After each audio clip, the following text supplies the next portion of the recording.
इसका जो मॉडस था कि ये लोग जैसे शाखा होती है, आरएसएस अपनी शाखा ऑर्गेनाइज करते हैं और लाठी की ट्रेनिंग देते हैं। इसका जो मॉडस था कि ये लोग जैसे शाखा होती है, आरएसएस अपनी शाखा ऑर्गेनाइज करते हैं और लाठी की ट्रेनिंग देते हैं कि फुलवारी शरीफ में हमने पॉपुलर फ्रंट ऑफ इंडिया और उसका जो पॉलिटिकल विंग है एसटीपीआई, उनके कुछ कार्यकर्ताओं को गिरफ्तारी की गई है। मामला ये था कि हम लोगों को कुछ कुछ इनपुट्स प्राप्त हो रहे थे कि एक जगह है फुलवारी में, नया टोला अहमद पैलेस करके,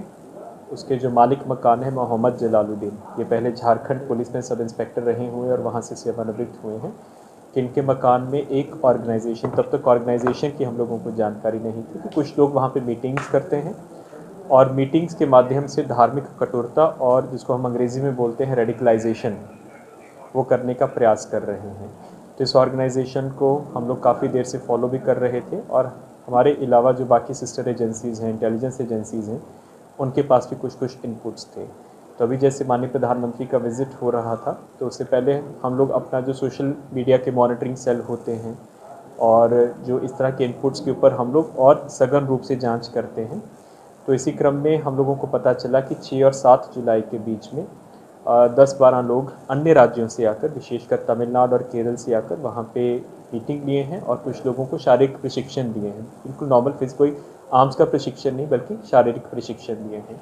इसी इनपुट के बिना पर फिर उस जो ऑर्गेनाइजेशन है उसका ऑफिस लोकेट किया गया नया टोला में और छापामारी की गई। छापामारी के क्रम में हमको वहाँ से कुछ ऐसे डॉक्यूमेंट्स मिले जो कि जिसमें भारत को इस्लामिक राष्ट्र बनाने के लिए कुछ कुछ कार्य योजना थी और इस प्रकार की कुछ टिप्पणियाँ थी कि हम लोग किस तरह से जो एक पर्टिकुलर ऑर्गेनाइजेशन है इसका पॉलिटिकली हम कैसे एक्सपेंड करेंगे और किस तरह से धीरे धीरे इस्लामिक राष्ट्र की तरफ हम लोग देश को लेकर जाएंगे। उसी के बिना पे इन डॉक्यूमेंट्स को सीज़ किया गया है और फुलवारी थाना में एफआईआर हुआ है। कुल 3 लोगों की अभी तक गिरफ्तारी हुई है। उनमें से जो एक हैं अथर प्रवेश के जो अपने भाई हैं मंजर प्रवेश, वो पहले सिमी, जो कि अब बैन हो चुका है, उसके एक्टिव कार्यकर्ता थे और उसमें वो सिमी के सदस्य होने के नाते जेल भी जा चुके हैं। और जो उनके भाई हैं अथर प्रवेश, वो खुद भी पहले सिमी के कार्यकर्ता रहे हुए हैं और सिमी के पूर्व के जो मेंबर्स थे उनके बेलर का काम करते थे। उसके अलावा जो मालिक मकान है जिनके साथ एग्रीमेंट हुआ था मोहम्मद जलालुद्दीन, उनकी गिरफ्तारी की गई है। और तीसरे हैं अरमान मलिक, जो कि इस ऑर्गेनाइजेशन के अब सक्रिय सदस्य हो गए थे और मीटिंग्स ऑर्गेनाइज करवा रहे थे। एफआईआर में कुल 26 लोगों को नामजद किया गया है, जिसमें अधिकांश लोग बिहार के हैं और कुछ लोग बिहार के बाहर के भी हैं, कर्नाटक के हैं, और उनकी प्रति साक्ष्य संकलन की कार्रवाई की जा रही है। और अभी तक जो अनुसंधान, अभी तो अनुसंधान बिल्कुल प्रारंभिक स्टेजेस पर है। जो पता चला कि ऑर्गेनाइजेशन बेसिकली मोबिलाइज़ करती थी,